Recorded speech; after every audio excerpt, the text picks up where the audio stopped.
and we are going now to speak to Gerry Rogers, the NDP MHA for St. John's Centre. Good evening, Gerry. Hi, Pete. Well, you were escorted out of the house today. You must be a bad person. Well, you know, it was a very interesting day. I have to say it was a pretty large day.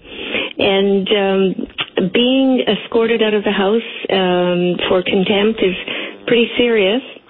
And I take it as a serious matter. You know, I've been elected by the people of St. John's Centre, and I feel very committed as their MHA to be their voice in the House and to be their representative.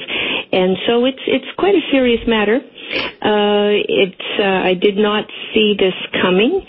And I was going to ask you, did you ever think that they were going to come back from the recess and tell you to apologize? Well, you know, I had no idea what ruling, but I had to do what I felt was honorable and just, and that was to not apologize. And you know, it's kind of interesting, Pete, because as you have said, you know, when somebody makes threats to another person, then that's a police matter.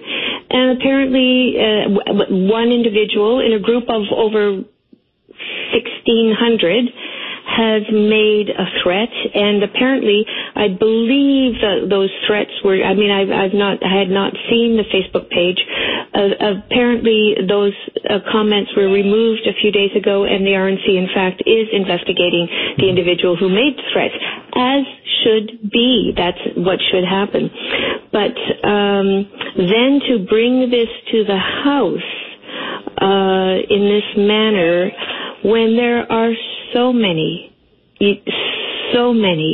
really important issues that we have to be debating. You know, this is our time to debate the budget and the effect that it has on the lives of the people of the province. That's what I find the real contempt here, is that they would obviously, it's so obvious that they decided to try to make a little bit of political gain out of this story because your name happened to be listed among the members of this. Didn't investigate how that may have happened, and really, as I said, I stand by my statement that it doesn't matter if you willingly joined it. You are not responsible for every statement that is on that page. I don't think there's really anything wrong with anybody belonging to a group.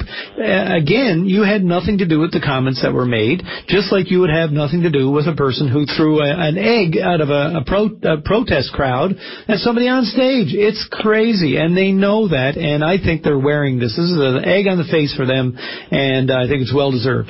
Yeah, and you know, it shows a fundamental lack of knowledge and a lack of understanding about social media and Facebook. I mean, it's for this government to do this, for the Minister of Justice to bring this to the House like this, because being part of a Facebook page, it's not an organization with a group of members that are committed to a set of standards or commonly held beliefs. It's like listening to a phone-in show. It's like listening to Nightline, Pete. That's exactly what it is, but it's on electronic media. Yeah, they know all that. They know better. Yeah. Well, you know, it's kind of interesting then that they would try this, that they would do this, and you know, there's a fundamental rule of law that you can't have a finding against somebody without their right to defense.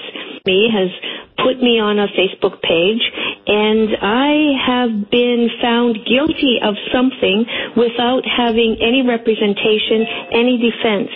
And for the Minister of Justice, who is in charge of justice for the people of Newfoundland and Labrador, to not have an understanding of that and to introduce this to the House is totally unacceptable.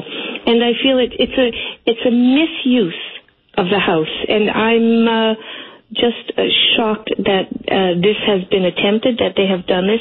You know, this would not be acceptable in the courts of law, and the standards of our House of Assembly is the seat where the rights, the democratic rights, and the very basis and fundamental rights of our justice system are protected. That's what I find contemptuous, and Mr. King, regardless, his position as Minister of Justice, just as an individual, I had a fair bit of respect for him, but to not only attempt this, but to defend it, and likewise the Premier and the Speaker, of course, it just really is beyond. And again, I think that they've made a drastic miscalculation, and I think their assumptions of what the provincial electorate will tolerate, is not what they thought it was. It is really reprehensible, and I think it is going to have a lasting sting to it. Well, Pete, it's somewhat like a witch hunt, and this is not the first time that this government has tried to silence me. It's not the first time that they have tried to, in very sneaky ways, try to intimidate groups as well. Intimidate groups from not speaking out. There is such a political chill, a politics of fear that is spread throughout the province right now, that groups are so afraid to speak out. Individuals who depend on government funding are so afraid to speak out. Community groups, everybody is so afraid to speak out, and we're getting it right, left, and center.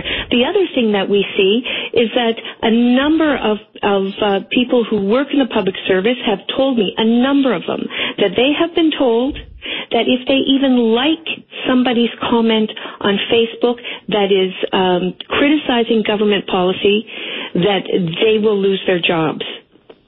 And we're living in this climate of fear and intimidation.